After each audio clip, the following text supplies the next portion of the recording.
Kebijakan pemerintahan Presiden Joko Widodo menjalankan larangan ekspor biji nikel dan pengembangan hilirisasi di dalam negeri telah menghasilkan manfaat yang signifikan bagi Indonesia. Nilai ekspor nikel yang mengalami hilirisasi mencapai prestasi yang luar biasa, membawa dampak positif bagi perekonomian negara. Tercatat pada tahun 2022, nilai ekspor nikel berhilirisasi mencapai 33 miliar US dollar, atau sekitar 514,3 triliun rupiah, mengalami peningkatan yang tajam dibandingkan tahun sebelumnya yang hanya mencapai 20,9 miliar US dollar. Bahkan dibandingkan beberapa tahun sebelumnya, di mana nilai ekspor nikel pada tahun 2018 hingga 2019 hanya mencapai 3,3 miliar US dollar, terjadi lonjakan yang sangat signifikan.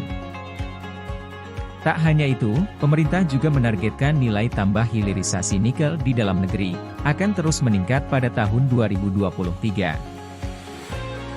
Deputi Bidang Koordinasi Investasi dan Pertambangan Kemenkomarves, Septian Haryoseto, berharap nilai tambah tersebut dapat mencapai 38 miliar US dollar, atau sekitar 592,2 triliun rupiah pada tahun 2023.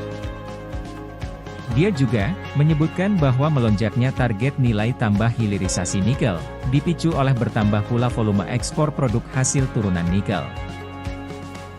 Sebagaimana diketahui, pengembangan hilirisasi nikel di dalam negeri mendapatkan pertentangan dari berbagai pihak, apalagi kebijakan larangan ekspor mineral mentah atau biji seperti nikel. Belum lama, Dana Moneter Internasional atau IMF meminta pemerintah Indonesia untuk mempertimbangkan penghapusan secara bertahap kebijakan larangan ekspor nikel dan tidak memperluasnya untuk komoditas lain. Tak hanya itu, paparan IMF ini diungkapkan dalam artikel 4 Konsultation. IMF menilai, kebijakan hilirisasi perlu mempertimbangkan masalah analisa biaya dan manfaat. IMF mengingatkan, agar kebijakan hilirisasi menimbulkan rambatan negatif bagi negara lain.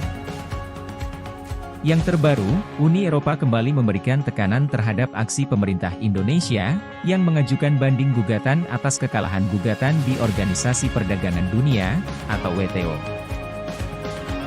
Uni Eropa meluncurkan Enforcement Regulation, untuk meminta konsultasi kepada stakeholder, seperti industri pengguna biji nikel dari Indonesia.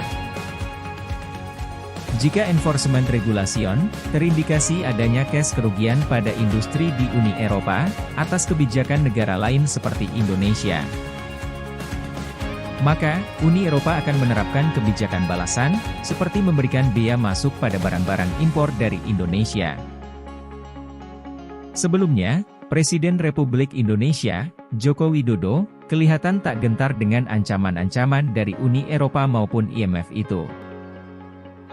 Beberapa kali, Presiden Jokowi menegaskan bahwa pihaknya akan melanjutkan pelarangan ekspor mineral mentah ke luar negeri. Jokowi mengungkapkan, larangan ekspor nikel mentah telah membuat Indonesia mendapatkan lompatan nilai tambah yang signifikan. Dari yang sebelumnya hanya berkisar 17 triliun rupiah, menjadi kurang lebih 360 triliun rupiah pada 2021, dan mencapai 512 triliun rupiah pada 2022.